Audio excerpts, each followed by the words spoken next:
från Sverige och Cup Gotland och ni tittar på Cup Talk. Hey, what's going on, everybody? This is Kyle, and this is episode 6. I got a super awesome episode here for us. Coop Talk has gone international for the first time. We're going to be talking with Johan Lundin from Sweden. You guys probably know him better as Lode. So, without any further ado, what's going on, Lode? How are you, sir? Yeah, it's good. I had a tournament last day, so yeah, it's good. Yeah. Did you played in the tournament or refed it or organized it? What did you do? I organized it and played it. And played in it? Awesome. How did that turn out? Pretty good. We placed third, Yeah. so bronze medal. Great. Congratulations. Yeah, thank you. Is it 2-man team, 3-man team, 6-man team? What was it set up like? Yeah, at least 3, but many teams was 5 to 6. Yeah. That's great. Congratulations. So it's roughly 8:43 in the evening there in Sweden, correct? Yeah, that's correct. Yeah, so we got a little bit of a time difference, but with the wonders of the internet, we can make this thing happen. So that's great. Yeah, it's awesome. So tell everybody where you're at. Where in Sweden are you located right now? Yeah, I'm in the biggest town on Gotland called Visby. Gotland is a small island in Sweden where Coop is born. Yeah. So the birthplace of Coob, is that where you're from? Yeah, I'm from Gotland. I'm from a small village called Grötlingbo. It's really small, but it's pretty close to the World Championship in Rhone. It's just I think it's 1 Swedish mile from there. Okay. But most of my life I have lived in Visby. Yeah, that's awesome. So did you grow up playing Coob? Yeah, here on Gotland, you have always played Cub. Every family have a Cub set. Yeah. And have been so since I was a little boy. Yeah, that's awesome. Did y'all play in school, like organized tournaments in school, or is it just kind of more of a recreational thing? No, the organized tournaments came later. In the beginning of the 90s, I think. Okay. So what's like the history of the game? We always hear that it's a Viking game and that it was played with the skulls and the femurs of the defeated foe from battle, which sounds pretty awesome. How accurate is that, or is that just like a folk tale? I don't know exactly the history, but it's way back, and at that time they played with logs. Yeah. And stuff like that. But yeah, I don't know the history very clear, but it's from Gotland and it's way back. Yeah, way back. Excellent. Well, we'll keep telling people that it was played with skulls and femurs, just because it sounds. Yeah, sounds good, right? Have you ever played with a skull and or a femur? No, I haven't. No, me neither. Just wooden blocks. Just wooden blocks. Yeah. So you were a child, you said, when you were introduced to the game? Yeah. Yeah. My mother had a Coop set when I was a little boy. Yeah. So you've been playing your whole life then? Yeah, but mostly for fun. I think it was when I was 13 or something. Uh-huh. I started playing with my friends, more competitive. Yeah. And my first tournament when I was 14 or 15 maybe. Yeah. What was it about it that made you decide that you wanted to get a little bit more serious with it as opposed to just playing for fun? Yeah, I think my best friend and I we played for fun, and that was with not the official rules. It was crazy rules at that time. But we played for fun, and our local store here, where we live, held a tournament, and we didn't know that you could play a tournament in Coop. So I think we was 4 guys, and we played that tournament, and we won. So it was really fun, and we started playing more. And a couple of years later, my sister's husband had a team at the World Championship, and they were 1 man short, so they asked me to come. And I played with them for 3 years, and I was hooked. And after that, I started my own team. Yeah, that's awesome. What's the name of your team? My team was Signalgatan. Okay. But we don't play anymore. No. That team doesn't exist. We played for 10 or 11 years, I think. Oh wow, that's awesome. Same team, like same individuals on the team for 10 years. Not the same individuals. I think 3 of us played for all of the years. Okay. Yeah. So how often do you get to play now? Do you play pretty regularly, or is it kind of just seasonal? I try to play at least once a week. Mm-hmm. In the summertime, it's more often, almost every day. Yeah. But I try to keep it at least once a week. Yeah. What are summers in Sweden like? I imagine they're really pretty. Yeah, they're pretty, but not almost that good, and not almost so warm or hot. This summer we had last year was terrible. It was not warm. It was not good weather. It was, and the year before that it was really hot all the summer. Hmm. So it's up and down. Yeah. Have you ever played any tournaments in the United States? No, I haven't, but I really would like to come to the United States. Yeah. And not only to play, but also to see like how you guys are working over there, how Eric is working, and stuff like that. Because I'm an organizer, I want to know stuff like that too. Yeah, that would be neat. I know some of the Eau Claire and Chaska team club players. I know that they've been to Sweden a couple times for Worlds, and Eric's been, I think, twice, maybe 3 or 4 times. JP Larson, I know, has been a couple times. Have you met all those guys? Yeah, the last time Chaska guys was here, I had them over at my place for a barbecue. That sounds awesome. Yeah, so we had some barbecue, and then I had some of my friends over, and we played a match for fun, and so I know them pretty well. Yeah. So what does a Swedish barbecue consist of? Yeah, I think it's the usual stuff, hamburgers and stuff like that. But I know that I forgot his name. In Chaska, really good player, but he was hooked on. I had some halloumi cheese.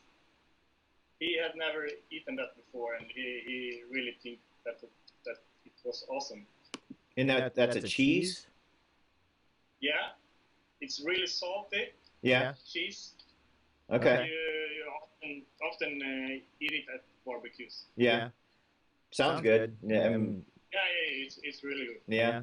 I know when we went to nationals, I was blown away by what they were calling Swedish brats, where it was like a bratwurst with some crispy onions and Dijon mustard on a lefse, the flatbread.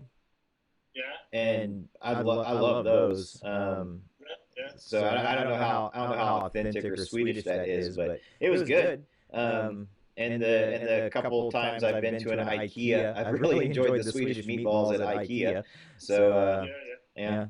Yeah, but that's a fun thing with Coop. You can eat different food from different countries. Yeah.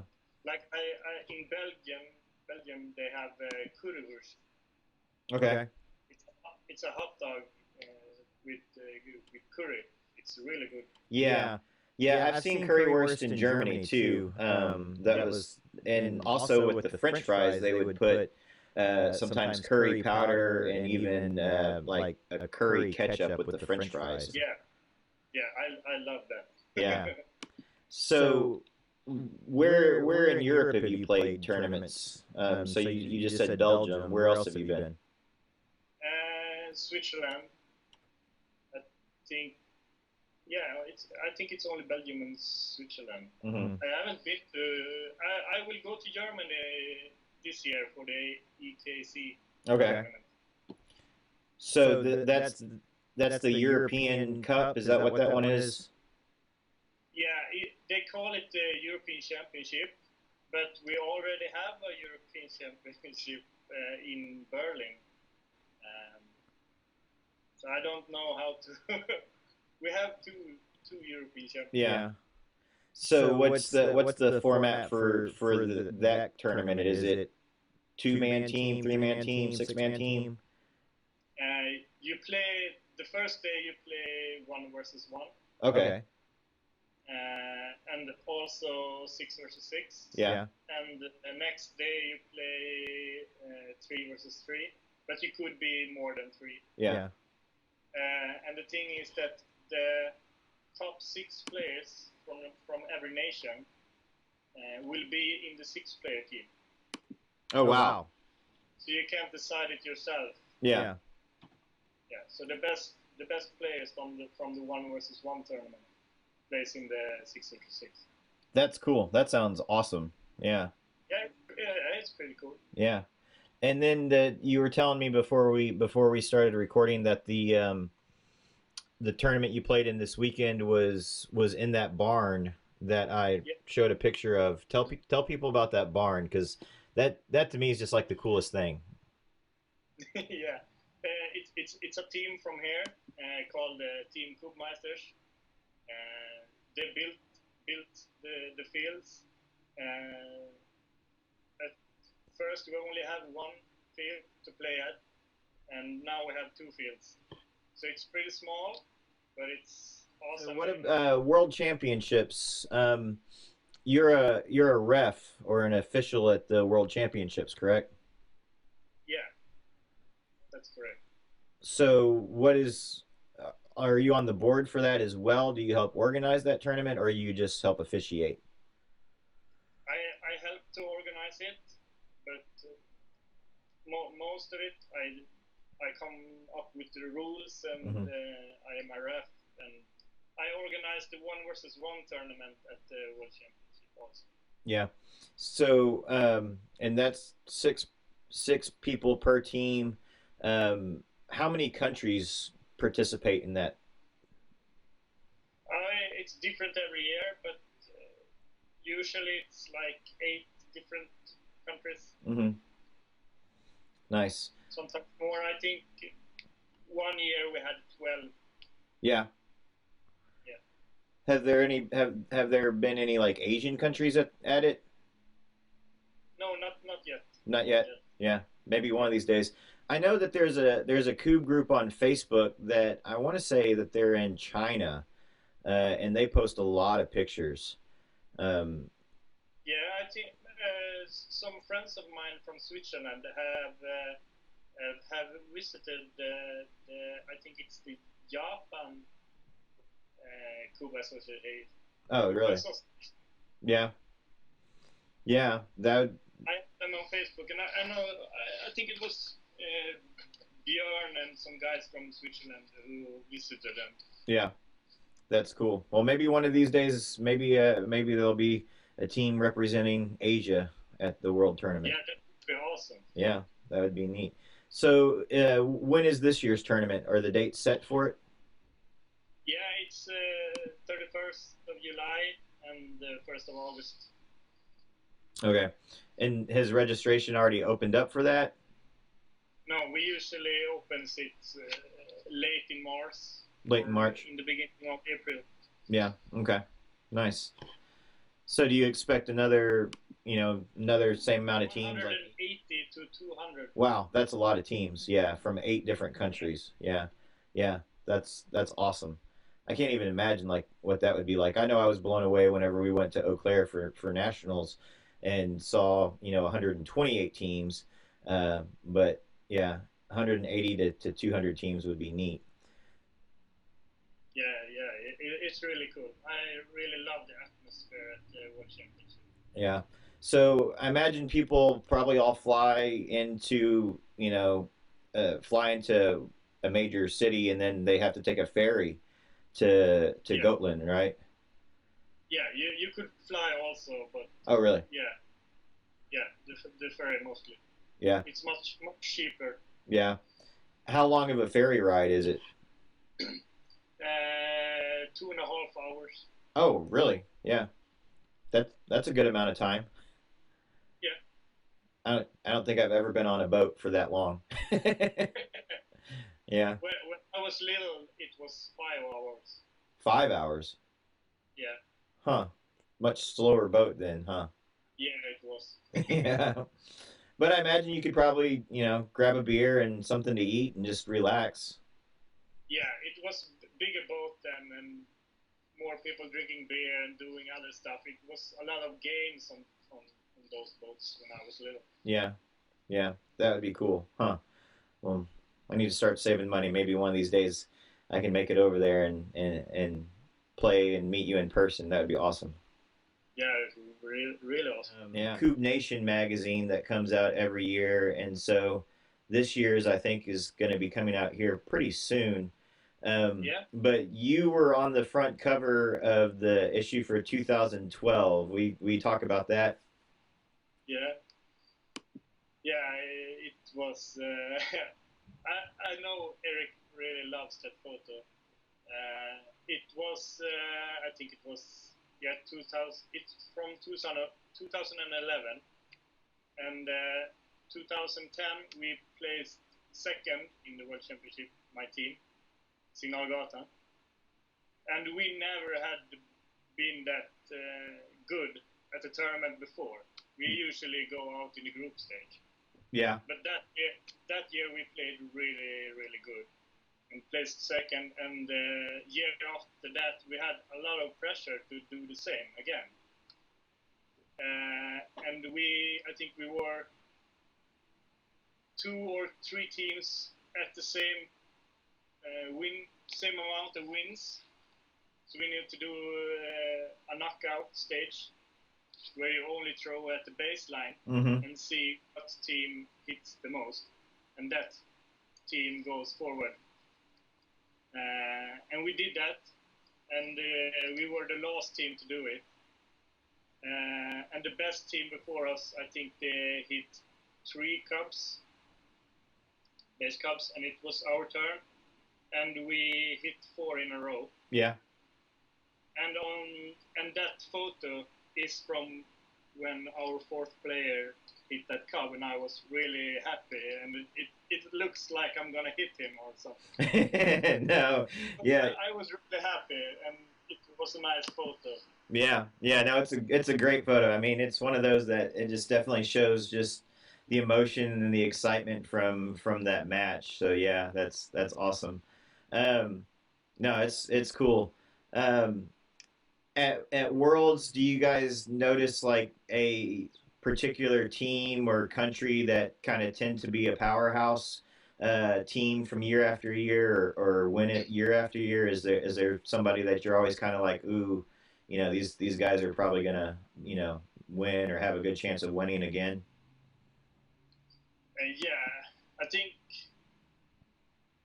at the beginning it was always Team AKB, team from Gotland. They have won the World Championship, I think, like 15 times or something. Wow. But it was also that team that invented the drill technique, and there was like years before our time, Yeah. let's say. And I think at least to 2012, 13, they were always the team to win. Yeah. but after that, I think more foreign teams have been becoming stronger, and comes to the World Championship. And nowadays, I can't say before what team's gonna be in the final.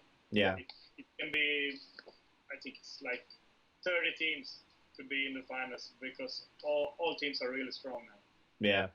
Yeah. No, that's cool. It's neat to see just that level of consistent play. You know, to see somebody that can just match after match, or throw after throw, um, be that consistent with it. Because I am definitely not at that level of skill as far as the game goes. But it's fun, particularly watching somebody in cast and really just build up a good pile of cubes right where they want them to land and get them to spin the way they want them to spin. And yeah, it's neat. What's your strength on a team? Do you incast, or you do 8 meter shots or 4 meter shots? I'm pretty overall. In my team Signalgatan, I was the captain. I throw in cubes and I was a blaster. Okay. But then I changed team and I didn't throw in the cups anymore, and I was throwing more at 8 meters. But I think if I join a team and they need an 8 meter thrower, I will be an 8 meter thrower. Mm-hmm. If they need a blaster, I will be a blaster. So I don't think I'm stronger on anything of them. I be pretty overall. What would you say is your favorite thing? Yeah, I think what we talked about, like the whole community. Mm-hmm. I mean, before I started playing at the World Championship, I think I don't have any friends outside of Sweden. Now I have people all over the world. Yeah. It's all Coop friends. Yeah. I have a lot of friends in Belgium and in Germany, for example. Yeah. Yeah. No, it's a neat thing, that's for sure. Well, awesome. Let's talk rules. Yeah, of course. Well, I assume there's a little bit of difference in rules between the United States and at Worlds. Yeah, I think the most different is we have 90 degrees on the batons here, and what do you have? 45. 45. 45. Yeah. And here we have 90 degrees. I think that's a big difference. Yeah, it's a huge difference. Yeah, but we have discussed that a lot of times, and to judge a 45 degrees throw at a 4 meter throw, it's impossible. Yeah. That's why we have the 90 degrees. So you guys have over there the neighborhood rule. Yeah, some places do, some don't. They actually have that in that new tournament, EKC, Uh-huh. the European tournament. They have the neighborhood rule there, and I think it's a fun rule. Yeah. But it could never be in the World Championship tournament. Yeah. Because I think it would be better if it was like if you put one on top, it's gonna be a penalty instead. Yeah. So you're not gonna be rewarded. You're gonna be punished. Penalized. Yeah. Because it's need to be harder to play. Right. Everyone is so good now. Right. So you can't make the game easier. You need to make it harder. Yeah. Make it more competitive. Yeah. Yeah. So do you? I actually don't like the neighborhood rule. When I only play for fun, it could be a fun rule, but I don't think it should be in a serious tournament. Yeah. Do you like the idea of like a standard universal rule for the game, like so that it's played the same from Belgium to Gotland to Wisconsin to Arkansas, or do you like kind of what Eric said when I talked to him about your farm, your rules type aspect? No, I think like 95% the same rule set. Yeah. But like, if I come to your tournament and you have the neighborhood rule, I think it would be fine. Yeah. But not if it's at nationals. Yeah. They should have all the national tournaments should have the same rules. Yeah. Yeah. Be consistent like that. Yeah, but if it's a smaller tournament, sure you can have different. So how active are you at Worlds as far as officiating goes? Um, are you usually involved in a match, or is it just when somebody has a question or a dispute about something?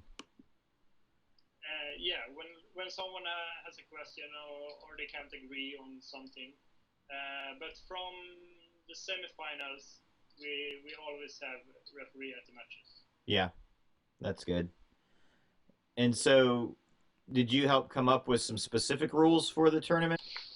Yeah, we have a meeting every year when we discuss if there's something we need to discuss.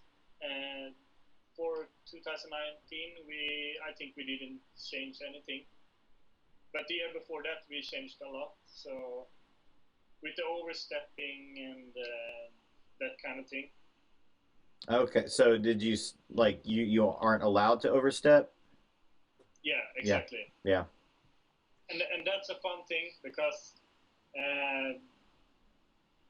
the first year that Shaska was here, Ford, Alfred, he was really good at overstepping and letting go of the baton just at the right time.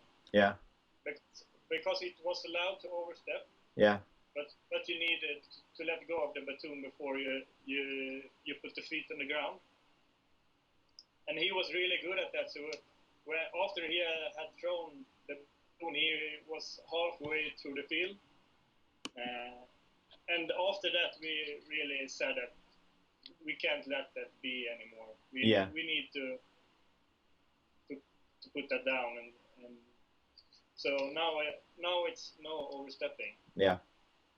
But then the second time they were here, Ford is really good at adapts to the rules because then he couldn't overstep, but then instead he adapted to the 90-degree rule. So he threw his tune at 90 degrees all the time instead. Yeah. Wow. And I think that's I think he's a really good player. He's adapting to the rules every time, and he did it phenomenally good. What are some other things that you've seen in tournaments that just kind of stand out to you, for whatever reason, whether they were good or bad or just kind of weird, like, oh, I don't know about that? Yeah, when I was in Belgium, I learned about the Swiss rule. Do you know about the Swiss rule? It's a tie-break rule. So when you have a time limit on matches, when the time is up, you continue playing, but you take one cub out every round. Okay. It's more to it, but I don't think I should explain everything. But this tie-break rule, I have it on all my tournaments now. When it's a time limit. Yeah. But it's only in the group stage I have time limit. Yeah. But Swiss rule, I think that's a really good thing. Yeah. And something I don't like, but that all tournaments have, is actually the 2-4-6 rule. Oh, really?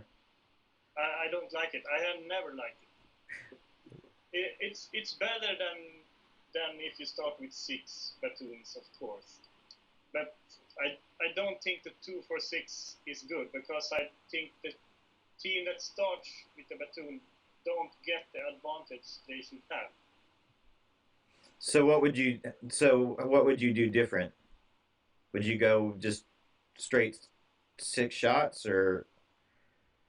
I have tried some different options, but it's hard to get players hooked on it. Yeah. And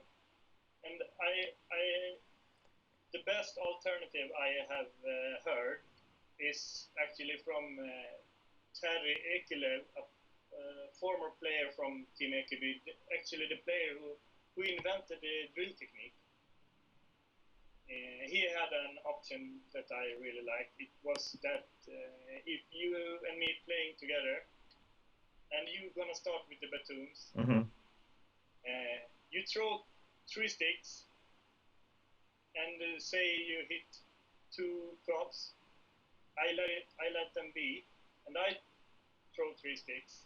Maybe I hit 2. Then you start with 6 and throw in the cups. Okay. Huh.